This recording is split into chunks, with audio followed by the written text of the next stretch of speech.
Welcome to The Creative Influencer, where we discuss all things creative with an emphasis on influencers. The Creative Influencer is hosted by John Pfeiffer. John is an entertainment attorney in Santa Monica, California, who represents influencers and other creatives.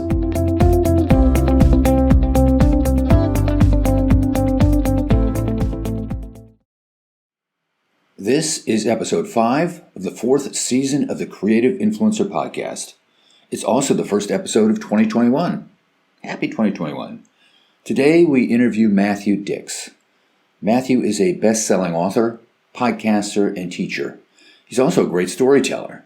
Matthew is a 45-time Moth StorySLAM champion and a 6-time Moth GrandSLAM champion.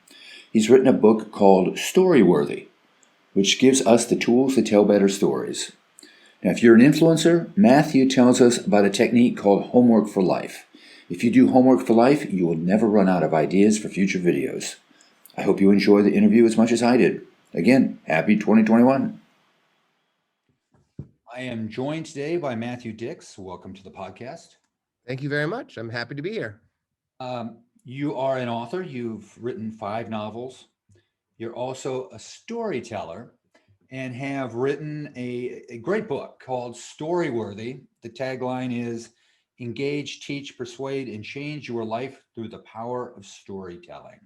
It's a big ask, but yes, that is the hope. So we were talking before we started that a fair number of my clients are YouTubers, and they struggle to get ideas on a consistent basis so they can put up a YouTube video a day. And you have a concept that you've given a TED talk about, you've trademarked, called homework for life. Can you tell us about homework for life? Sure.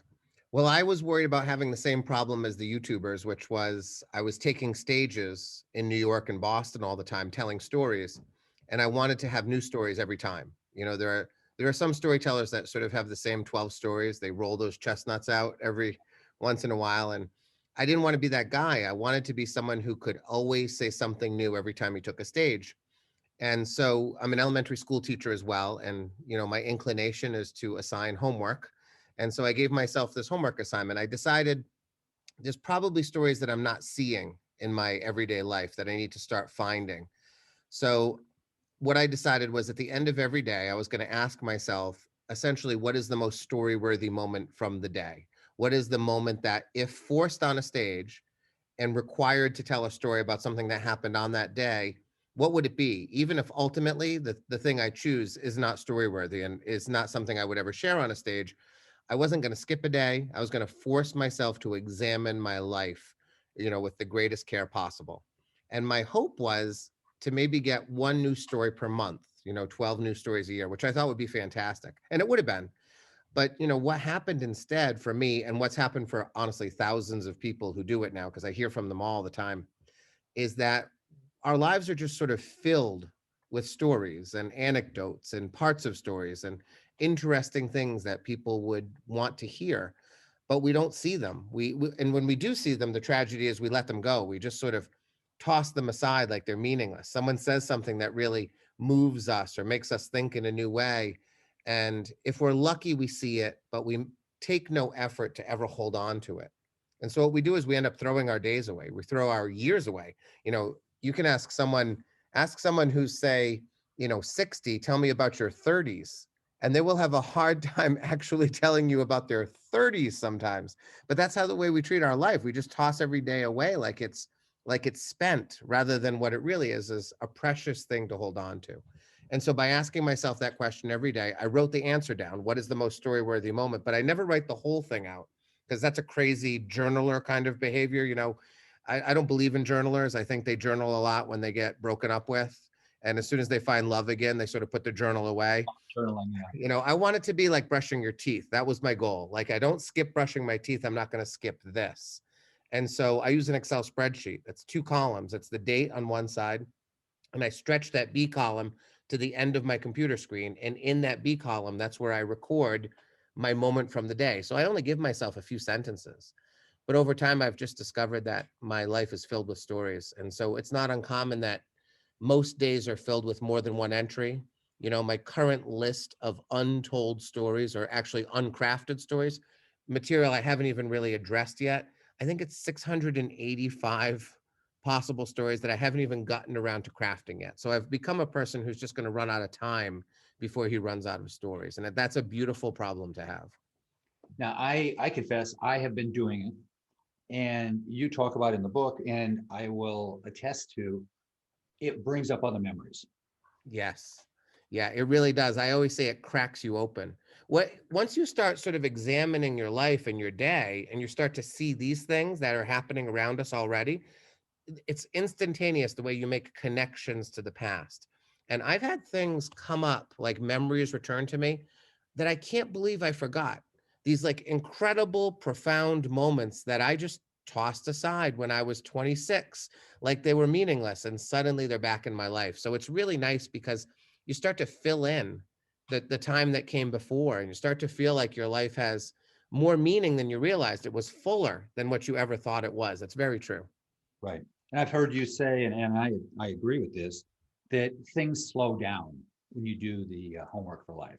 Oh yeah, it's very true. We talk about time as if I don't know where last week went, I don't know where last month went, I can't believe how quickly this year has gone by. If you're doing homework for life, you're actually taking a moment to take account of every day.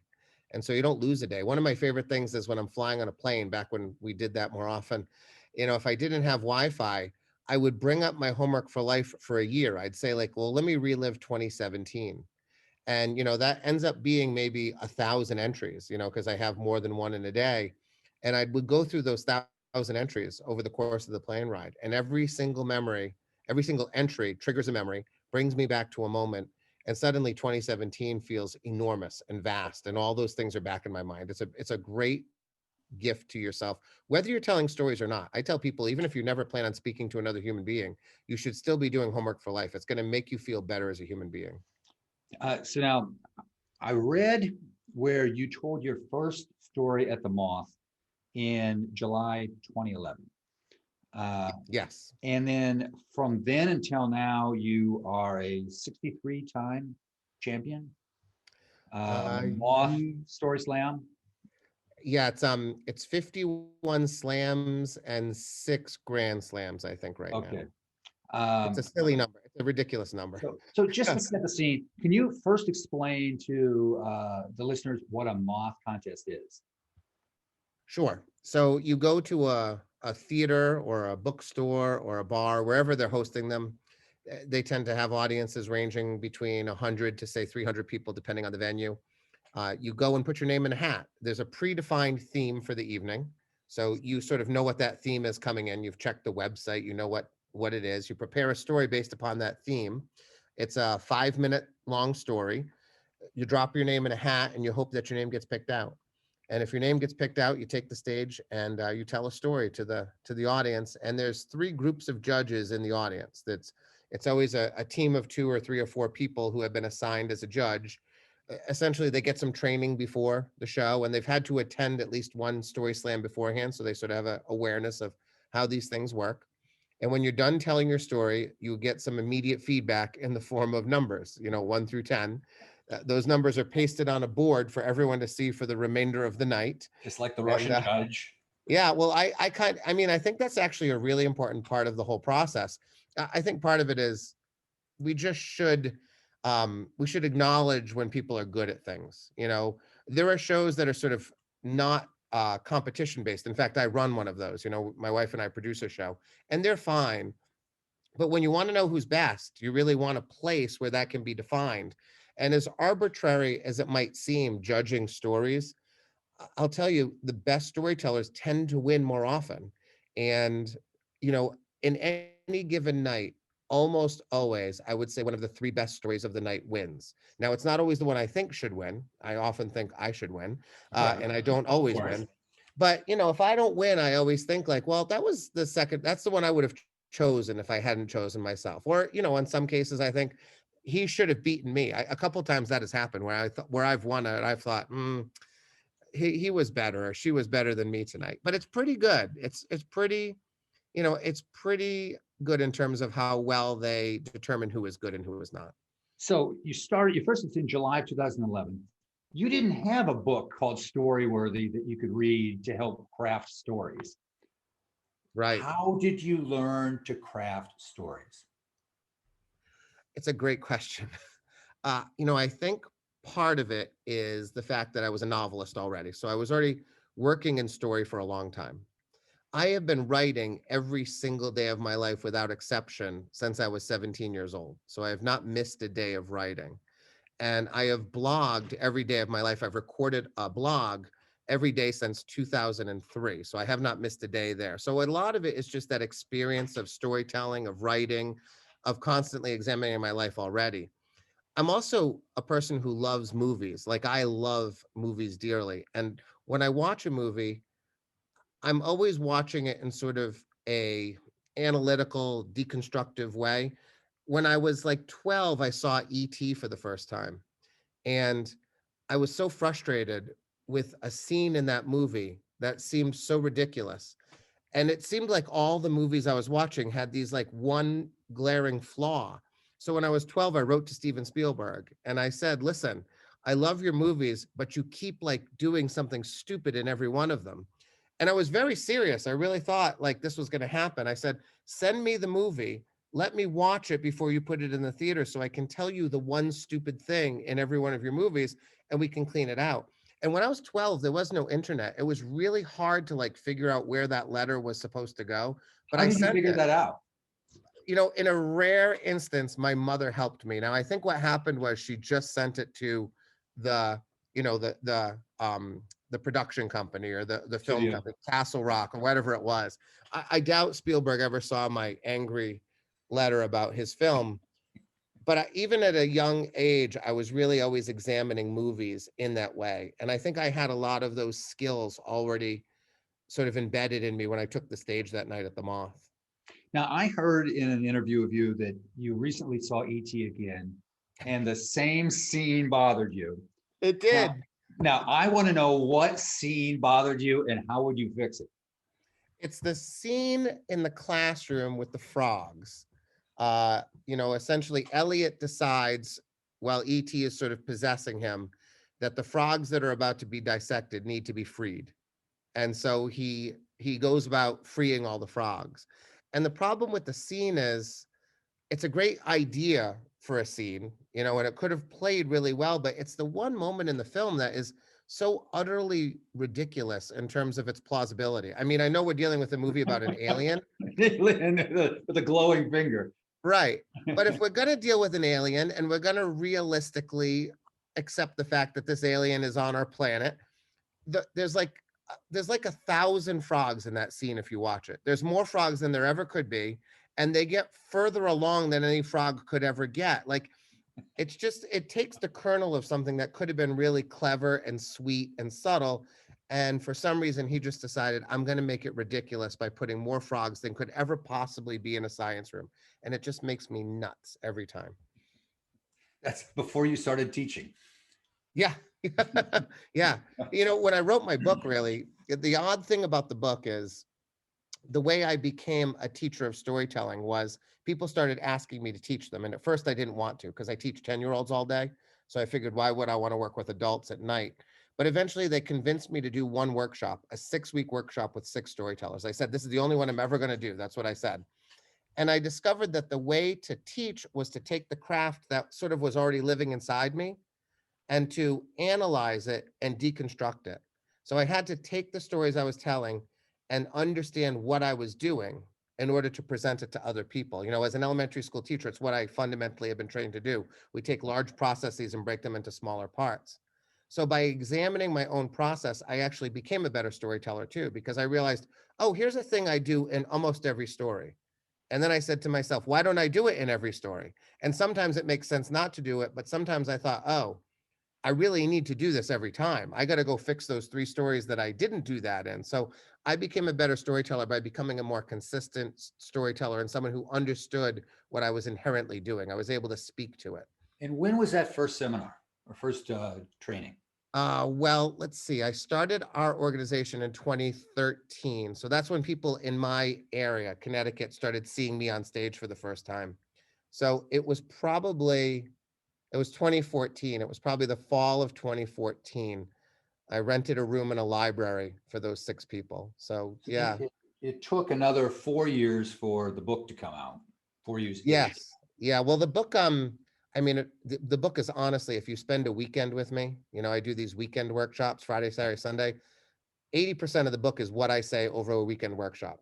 It was my attempt to replicate myself for people who were not willing to come to me. And before the pandemic, I was very resistant to teaching online. It just didn't feel like something I ever wanted to do. And I was asked to do it all the time.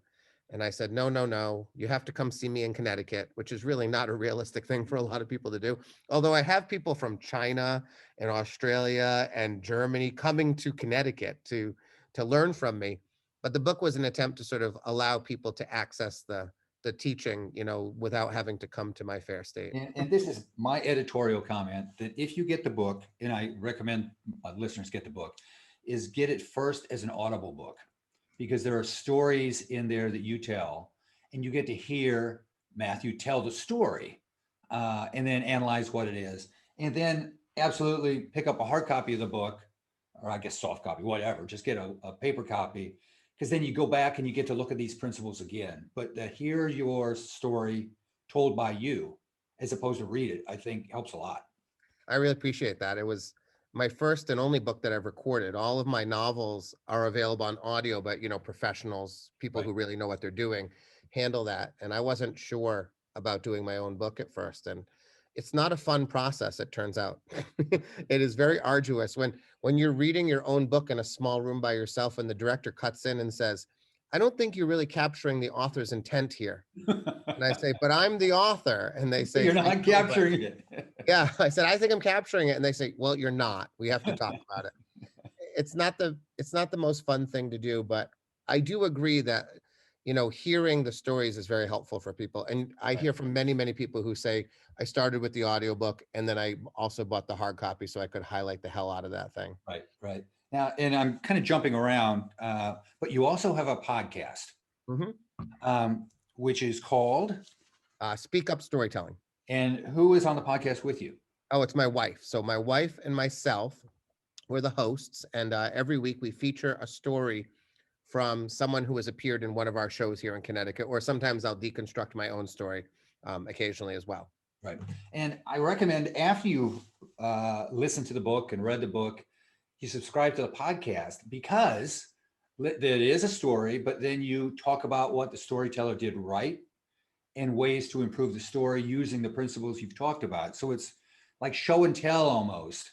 You get to see it in action.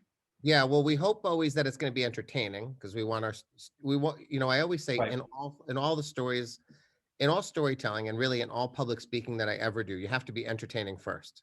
You might as well not open your mouth unless you're trying to be entertaining. So we want the story to be entertaining to people. You get to hear a brand new story every week from someone who is presumably very good at what they do. And then these wonderful people allow us to deconstruct their stories. And we always talk about the things they're doing well. And there's always a few things we can talk about that can be done better. But yeah, the goal is, my wife is also a teacher. She teaches kindergarten. And, we call that modeling in the education world. So we give you a story, model it, and then take it apart and show you how it works. Yeah. No, it works. It works. That's great. So I want to get back a second. Well, no, you had touched on doing seminars by Zoom.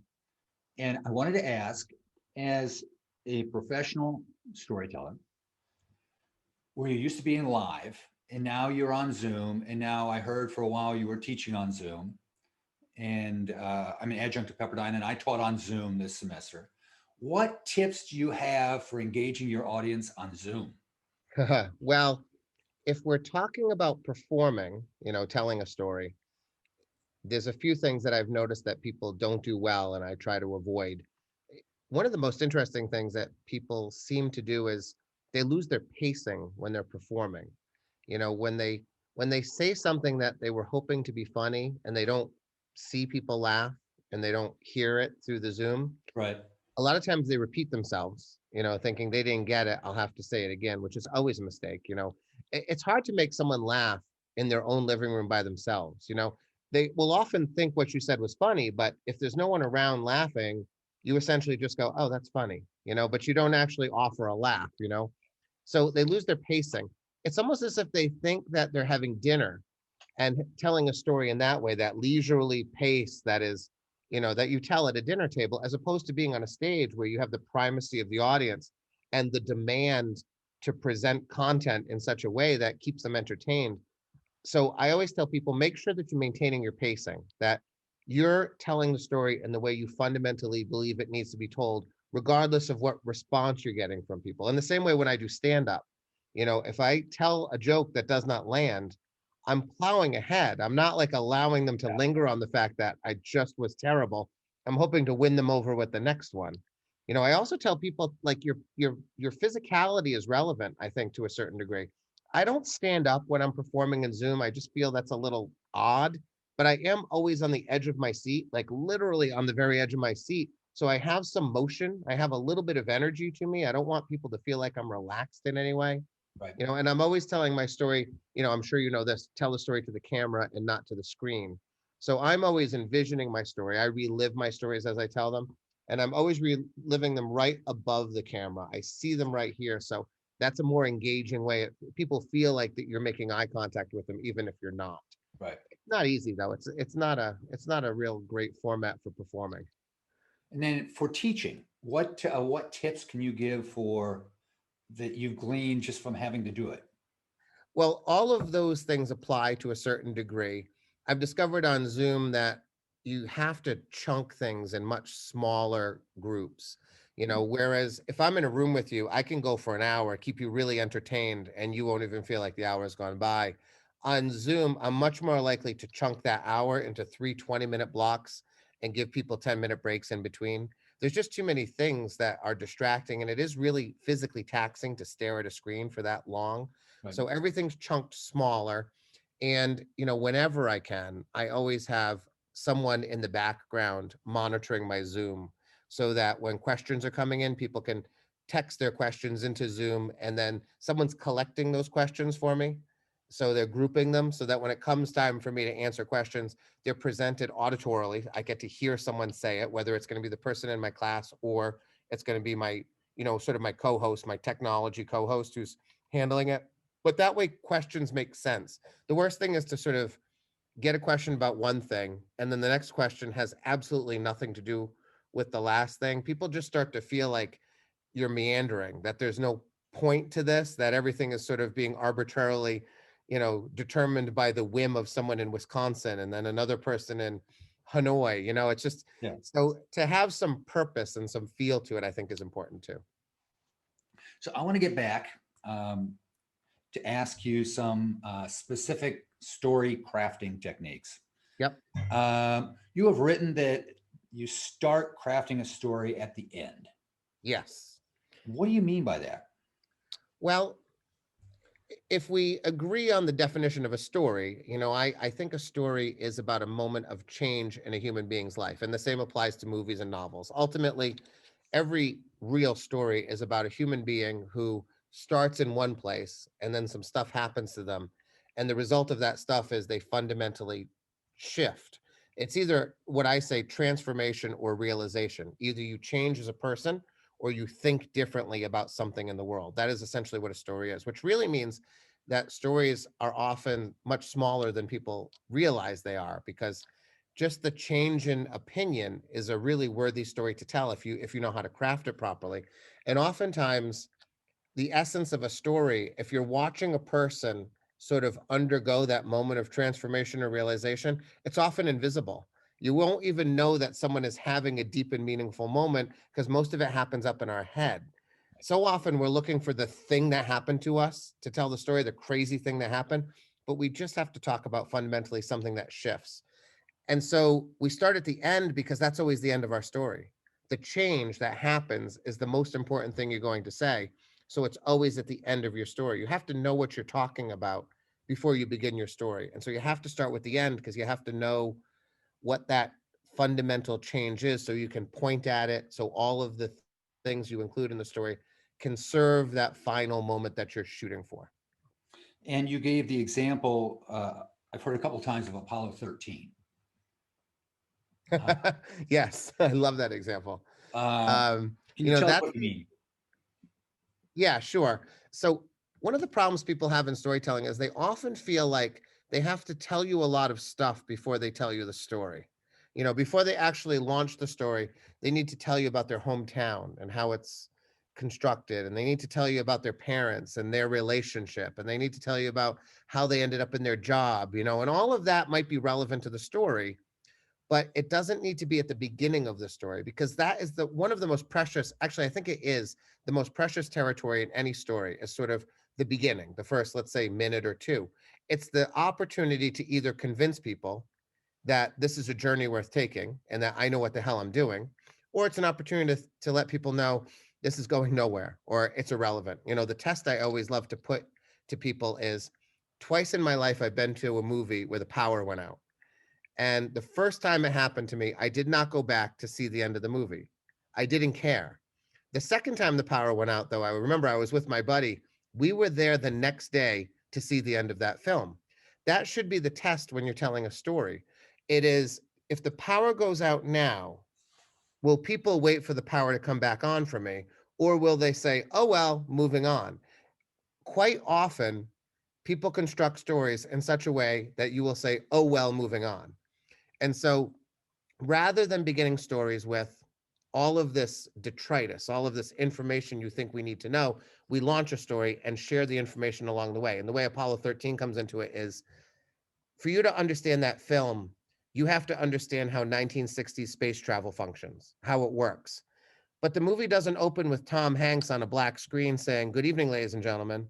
Before we begin this movie, you need to know a little bit about 1960s space travel. So please let me spend 10 minutes with you explaining how it works. How did we get men to the moon in the 1960s, right? But that's how people start stories all the time. But you would never start a movie like that. In Apollo 13, they teach you what you need to know as the movie moves along, rather than throwing everything up in the front. So we have to remember that you've got to launch your story and give someone instantaneously something to be interested in, to wonder about, to be suspenseful for. Even a laugh at the beginning of a story is enough to get someone to want to hear the next sentence. Something, rather than, let me tell you something about my mother, or please let me explain my hometown to you for 5 minutes. None of that is a good story. You have to tell me, what movie was it where the electricity went out and you went back the next day? I have to be honest, I do not remember. But my friend Benji was with me, so he might remember. Do you remember the one that you didn't go back to? It was a romantic comedy. I was on a date. It was a romantic comedy with Julia Roberts in it, I think. Now, fundamentally, that makes sense that I would not want to go back to that movie, because when you go into a romantic comedy, the end is always predetermined, right? When Harry met Sally, if you don't understand that Harry and Sally are going to be together at the end of this film, you're nuts, right? It doesn't mean it's not entertaining, but certain movies, we just know how they're going to end.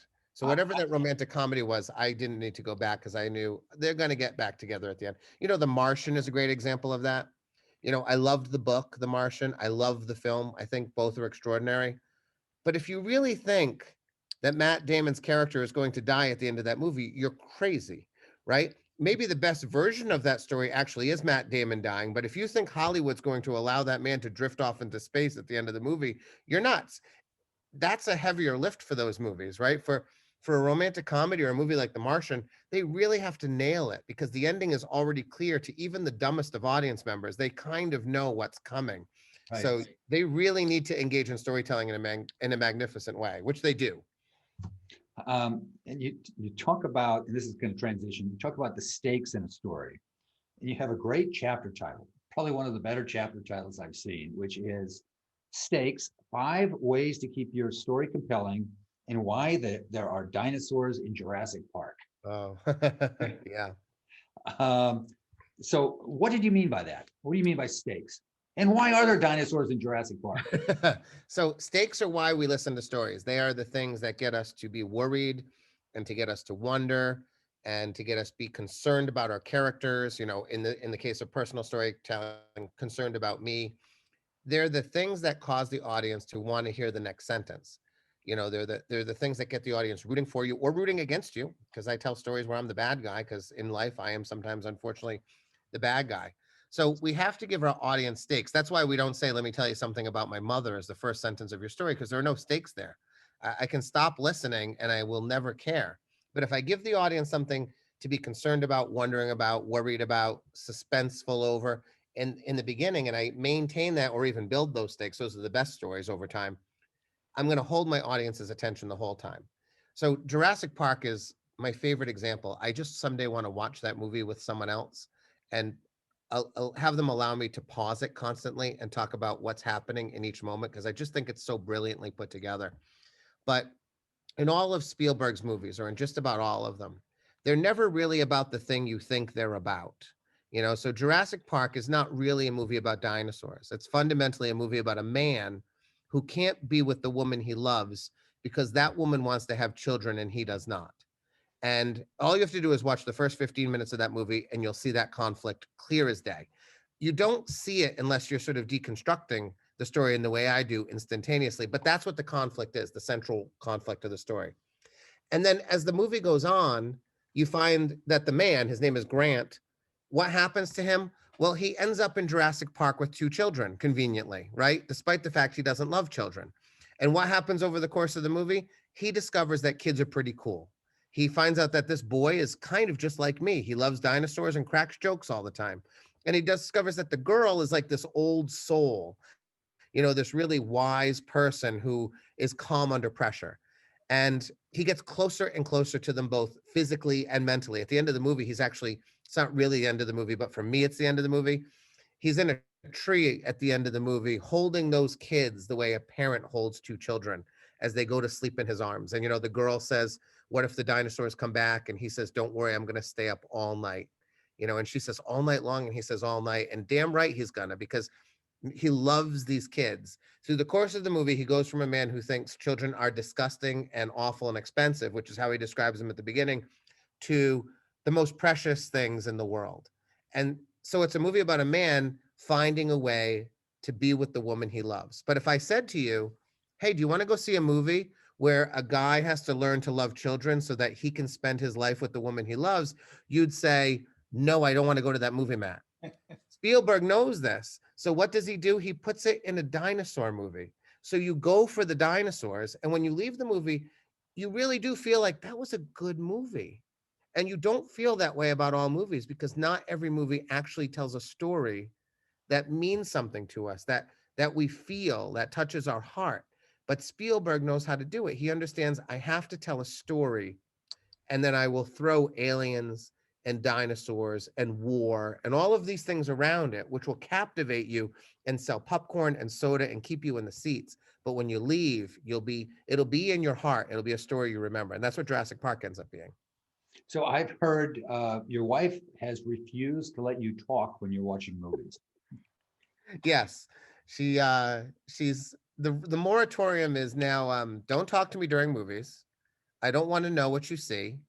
And when we finish a movie, now she'll say to me, which recently we saw Wonder Woman, I guess last year, a couple of years ago, when we left the movie Wonder Woman, we hit the parking lot and she said, I know you don't like that movie for some reason. I can feel it like emanating off you, but could I have 15 minutes to think it was good before you tell me why it wasn't good?